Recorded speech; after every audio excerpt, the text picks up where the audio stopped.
everyone, நம்ம இந்த வீடியோல profits and gains from business and profession chapterோட introduction பார்க்க போறோம். Section 28 to 44 DB of Income Tax Act 1961 covers the provisions of profits and gains from business and profession. First, நம்ம business அப்படின்னா என்னன்னு பார்க்க போறோம். Business means any economic activity carried on for earning profit. Profit earn பண்றதுக்காக என்ன economic activity பண்ணாலும் அது வந்து நம்ம பிசினஸ் சொல்றோம். ஸோ இங்க வந்து மோட்டிவ் வந்து ப்ராஃபிட் ஏர்னிங்கா இருக்கணும். ஸோ அந்த மாதிரி ஆக்டிவிட்டியை நம்ம பிசினஸ் அப்படின்னு சொல்றோம். Section 213 of the income tax act defined the term business as any trade, commerce, manufacture or any adventure or concern in the nature of trade, commerce and manufacture. Definition பார்த்தோம்னா இதுல என்ன சொல்லியிருக்காங்க, business அப்படிங்கிறது ட்ரேடா இருக்கலாம், காமர்ஸா இருக்கலாம், மேனுஃபேக்சரிங்கா இருக்கலாம், or any adventure or concern, அதுவுமே ட்ரேட், காமர்ஸ் அண்ட் மேனுஃபேக்சரிங் ஆக்டிவிட்டியா இருக்கணும். மாதிரி ஆக்டிவிட்டி ப்ராஃபிட் மோட்டிவோட ரன் பண்றாங்க அப்படின்னா அப்ப அது வந்து பிசினஸ். நெக்ஸ்ட் ப்ரொஃபஷனா என்னன்னு பார்க்கலாம். Profession has been defined under section 236 of Income Tax Act 1961. Profession அப்படிங்கிறது ஒரு occupation. So the occupation is purely related with intellectual skill or manual skill controlled by the intellectual skill of the operator. So profession அப்படிங்கிறது ஒரு occupation, அதுக்கு skill அப்படிங்கிறது very much important. So அந்த skill base பண்ணி தான் அந்த occupation இருக்கும். So it may be intellectual skill or manual skill which is controlled by intellectual skill. Intellectual skill அப்படிங்கிறது ஒரு பர்சனுக்கு எப்படி இருக்கும் அப்படின்னா through education. இப்போ நம்ம ஜென்ரலா ப்ரொஃபஷனல் அப்படின்னா யாரெல்லாம் சொல்லுவோம், medical practitioner, chartered accountant, lawyer, engineer, accountant. இப்போ இந்த ஒரு ப்ரொஃபஷனுக்கும் ஸ்பெஷலைஸ்டா அதுக்கேற்ற மாதிரி எஜுகேஷன் இருக்கு. ஸோ அவங்க அந்த எஜுகேஷனை கம்ப்ளீட் பண்ணிருக்கிறதுனால அந்த சோசன் ஃபீல்ட்ல அவங்க எக்ஸ்பர்டைஸா இருக்காங்க. ஸோ இங்க ப்ரொஃபஷன் அப்படிங்கிறது it is based on intellectual skill. So அந்த இன்டெலெக்சுவல் ஸ்கில் அப்படிங்கிறது அந்த எஜுகேஷனை பேஸ் பண்ணிருக்கு. Profession includes vocation also. Vocation means a way of living for which one has special fitness. And vocation does not involve any organized or systematic activity like business. So vocation simply means any type of activity in which a person is engaged and he earns his livelihood from such activity. Vocation அப்படிங்கிறது it requires some special skill or special fitness. இந்த வொகேஷனையும் நம்ம profession அப்படிங்கிறதுலே வந்து சேர்க்கிறோம். But it does not involve any organised or systematic activity. Business மாதிரி ஒரு systematic ஆக்டிவிட்டியா இருக்காது, ஆனா இதுவும் வந்து ஸ்கில் பேஸ் பண்ணியிருக்கோம். இந்த ஸ்கில் அப்படிங்கிறது ஒரு பர்சனுக்கு அவங்களுக்கு இன்பானாவே இருக்கிற ஸ்கில்லா இருக்கும்.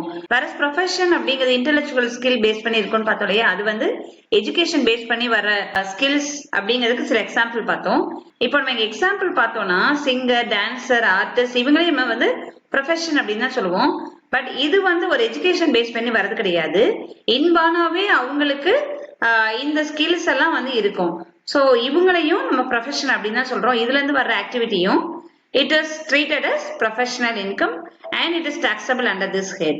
Chargeable income அப்படிங்கறதுல ரெண்டு டேர்ம் கொடுத்திருக்காங்க, profits and gains. நம்ம ஜெனரல் மீனிங் பார்க்கும்போது இது ரெண்டும் ஒரே மாதிரி தான் தெரியும், பட் ரெண்டுக்கும் டிஃபரன்ஸ் இருக்கு. ஒரு பிசினஸ் எடுத்துட்டோம் அப்படின்னா பிசினஸ்ல ப்ராஃபிட்டா லாஸ் அப்படின்னு தெரிஞ்சுக்கிறதுக்கு வில் ப்ரிப்பேர் அக்கௌண்ட்ஸ்.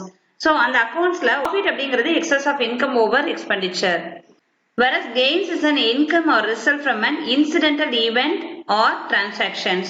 இப்போ இது வந்து ஒரு பர்டிகுலர் டிரான்சாக்ஷன் ஆர் ஈவென்ட்ல இருந்து வர்ற result R earnings. For example இப்போ ஒரு அசட் சேல் பண்றோம் அப்படின்னா அந்த அசட்ல இருந்து ஒரு ஏர்னிங் வரும் இல்லையா, அது வந்து நம்ம கெயின் அப்படின்னு சொல்லுவோம். நெக்ஸ்ட் நம்ம பார்க்க போறது இந்த ஹெட்டுக்கான charging section. Section 28 covers the scope of income which are chargeable under this head. Section 28(1) covers business or professional income. If business or profession அப்படிங்கிறது it should be carried on by the assessee at any time during the previous year. அப்போ இந்த previous yearல assessee carry out பண்ணிருக்க business or professional income is taxable under this head. Business includes both business in India and outside India. Similarly, it includes both legal business and illegal business. அதே மாதிரி previous yearல carry out பண்ணிருக்க business next yearலயே வந்து continue பண்ணணும் அப்படிங்கிற necessity இல்ல. So even a discontinued business is also chargeable to tax under this head. Section 28(2) covers compensation. Any compensation or other payment due to or received by an assessee accessible as business income. Compensation அப்படிங்கிறது assessee வந்து ஒரு management பார்ட்ல வந்து இருந்திருக்கலாம் ஒரு பிசினஸ்ல. So அதுல இருந்து ஒரு காம்பன்சேஷன் அமௌண்ட் ரிசீவ் பண்ணலாம். Or assessee may hold any agency in India. So அந்த ஏஜென்சில இருந்து some amount may be received as compensation. So அந்த மாதிரி receive பண்ணிருக்கிற காம்பன்சேஷனும் taxable under this head. Then income of trade or professional association. பிசினஸ்க்கு எடுத்துட்டோம் அப்படின்னா பிசினஸ்க்கு வந்து associations இருக்கலாம். அதே மாதிரி ப்ரொஃபஷன் எடுத்துட்டோம் அப்படின்னா இப்ப ஃபார் எக்ஸாம்பிள் லா அப்படின்னு எடுத்துட்டோம்னா லாயர்ஸ் அசோசியேஷன், சர்ஜன் எடுத்துட்டோம்னா அவங்களுக்கு மெடிக்கல் அசோசியேஷன் இருக்கும். அதே மாதிரி பிசினஸ் ஆர் ட்ரேடுக்கும் there are some association functioning. அப்போ அந்த அசோசியேஷன் ஆர் ட்ரேட் அவங்க ரிசீவ் பண்ற இன்கமும் இந்த ஹெட்டுக்குள்ள தான் taxable. So income derived by a trade, professional or similar association from specific service performed for its members only is considered to be business income and taxed accordingly. So இந்த மாதிரி trade or professional association the members-க்கு render பண்ற services-க்காக income ஏதாவது derive பண்றாங்க அப்படின்னா அது இங்க taxable. இதுல எதெல்லாம் include ஆகாது அப்படின்னா entrance fees or subscription received regularly. அப்ப இயர்லி subscription receive பண்றாங்க அப்படின்னா அந்த இன்கம்லாம் இங்க வந்து இன்க்ளூட் ஆகாது. இங்க இன்கம் அப்படிங்கிறது அவங்க மெம்பர்ஸ்க்கு சர்வீஸ் ரெண்டர் பண்ணிருக்கணும். இப்ப நான் சொன்ன இன்கம் தவிர வேற சர்வீஸ் ரெண்டர் பண்றதுக்காக இன்கம் ஏர்ன் பண்றாங்க அப்படின்னா that is taxable under this head. Then export incentives. So the export incentives அப்படிங்கிறது profit and sale of license இருக்கலாம், or it may be any other cash assistance which is related to exports, or it may be any duty of customs or excise. Customs or excise duty pay பண்ணுவாங்க இல்லையா exporters, அதை வந்து duty drawback அப்படின்னு சொல்லிட்டு later the amount will be refunded. அதையும் வந்து இங்க export incentives அப்படின்னு சொல்றாங்க. அந்த மாதிரி ரிசீவ் பண்ற அமௌண்ட்டும் taxable under this head. Then profit and transfer of duty entitlement passbook. Then profit from duty free replenishment scheme. So இந்த மாதிரி ரிசீவ் பண்ற இன்சென்டிவ்ஸும் இங்க பிசினஸ் இன்கமா தான் ட்ரீட் பண்ணணும். Next value benefit or perquisite. Perquisite அப்படிங்கிற டேர்ம் நம்ம salary சாப்டர்லயும் பார்த்திருப்போம். Employer கிட்ட இருந்து பெனிஃபிட் ரிசீவ் பண்றாங்க அப்படின்னா அது salary ஹெட்டுக்குள்ள taxable.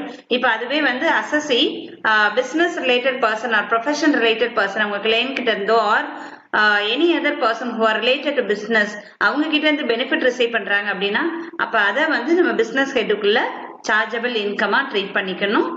Then salary, interest, bonus, commission or remuneration received from a partnership firm. இப்ப assessee ஒரு பார்ட்னர்ஷிப் ஃபார்ம்ல பார்ட்னரா இருக்கிறாரு அப்படின்னா அவர் ஷேர் ஆஃப் ப்ராஃபிட் தவிர இந்த மாதிரி இன்கம்ல ரிசீவ் பண்ணுவார். salary, interest, bonus, commission, remuneration இதெல்லாம் ரிசீவ் பண்ணுவார் இல்லையா, அது எல்லாத்தையும் இந்த ஹெட்டுக்குள்ள தான் டாக்ஸ் பண்ணணும் as per section 28(5).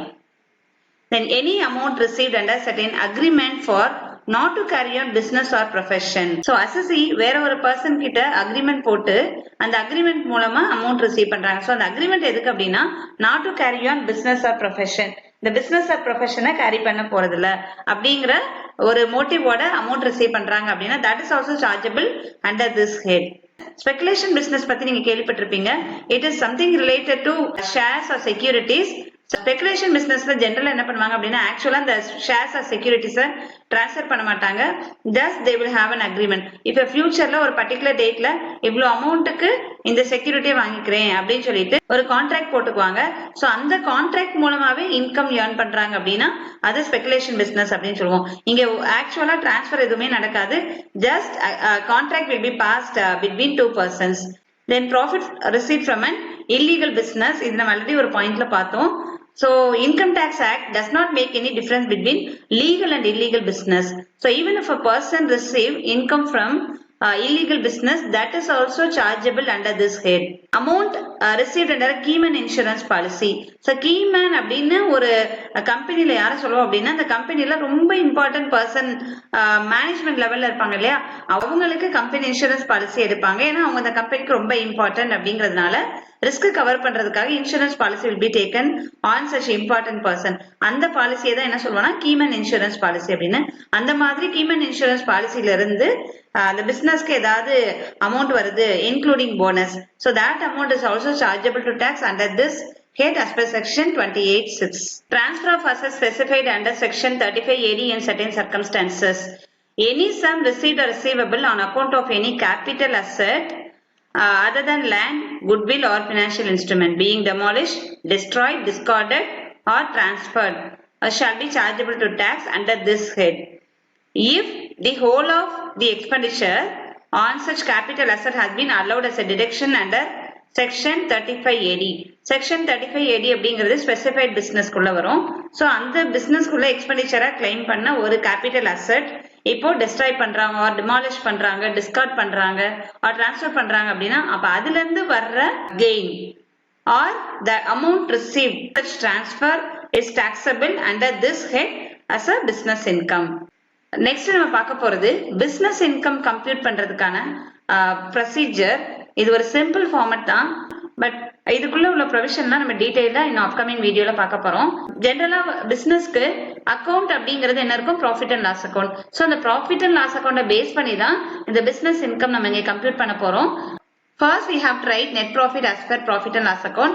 அப்புறம் inadmissible expenses already debited to profit and loss account add பண்ணனும். profit and loss accountல debit side expenses எல்லாம் எழுதுவோம் இல்லையா?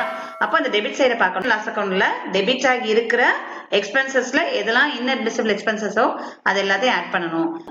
So அதை add பண்ணதுக்கு அப்புறம் expenses allowed but not debited. income tax act பொறுத்த வரைக்கும் அது allowable expenditure தான், ஆனா அது profit and loss accountல debit பண்ணிருக்க மாட்டாங்க. அந்த மாதிரி expenses deduct பண்ணனும். next income side பார்க்கணும். நம்ம non business income being credited. credit side யூசுவலா income எழுதுவோம் இல்லையா profit and loss accountல. அப்போ profit and loss accountல credit ஆயிருக்கிற income but it is a non business income. அந்த மாதிரி income deduct பண்ணனும். So deduct பண்ணி வர்ற amount income from business. next நம்ம பார்க்க போறது professional income compute பண்றதுக்கான procedure. business பொறுத்த வரைக்கும் they will prepare profit and loss account. under profession they will not prepare profit and loss account, rather they will prepare receipts and payments account. அப்போ உங்களுக்கு இருக்கிற account அப்படிங்கறது அந்த receipts and payments account. அதை base பண்ணி தான் we are going to compute this professional income.